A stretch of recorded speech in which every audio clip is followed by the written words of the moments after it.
Good evening, everyone. The Dow closed above 16,000 for the first time ever. It's a new milestone and the 40th record close this year for the blue chip average. Investors snapped up stocks, encouraged by some better than expected news on the economy. The number of people filing for unemployment benefits fell last week. Producer inflation was kept in check in October, and U.S. manufacturing bounced back in November. And investors also seem to be getting more comfortable with so-called taper talk from the Federal Reserve. They recognize that stocks can continue to rally even as the central bank reduces its stimulus program. Here's a look at the closing numbers on Wall Street today. The Dow surged 109 points, ending at, here's the number, 16,010.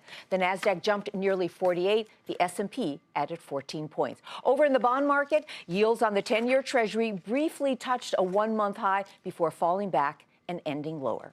Well, joining us now to talk more about the markets and whether or not the great rotation out of bonds and into stocks is finally underway is John Manley. He's Chief Equity Strategist at Wells Fargo Funds Management. John, welcome back. Good to have you with us. So what are you seeing in your accounts, the accounts at Wells Fargo? Are people developing a better appetite for equities and leaving bonds? I think they are. It's a slow process, and it's not really a one-step process. It's a two-step process. I think people are beginning to find equities less scary and more attractive, and they're beginning to wonder about their bond holdings. They know rates are down an awful lot, and we have to realize bonds go both ways. You know, John, I'm sure you, as many other strategists say, you still have to own some bonds. Are there some bonds that are still safe to own, or are you just better off putting your money into equities? Well, safe is a relative term. I think you're better off putting your money into equities, but I do think the municipal bond market is reasonably well priced. I think some corporate spreads are reasonably well priced. I wouldn't go for the junkiest of junk, and I wouldn't go for treasuries, but there are things out there. But, keep in mind, Susie, I was 27 years old when the bond market rally started. Well, I was a young cat, too, at that time, John, back in the 80s. Should I, if I'm inclined to invest in bonds, should I buy bond funds or should I buy the individual securities if really what I want is not to bet on the bond market, but to collect income? I work for a fund company, so you can't say I'm unbiased, but I think funds are still the way to go. That's the way I go. I think it's important.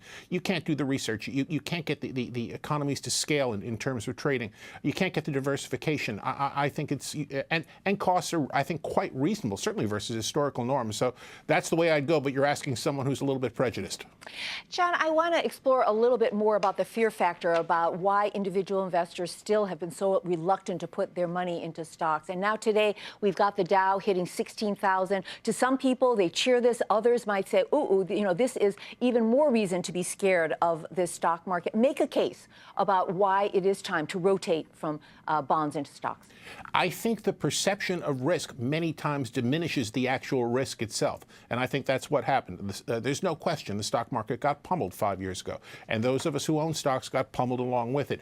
But that's in the past. And unfortunately, these memories linger. People look back and they have a 180-degree deviation from where they should be looking. Multiples are still very reasonable as far as equities are concerned.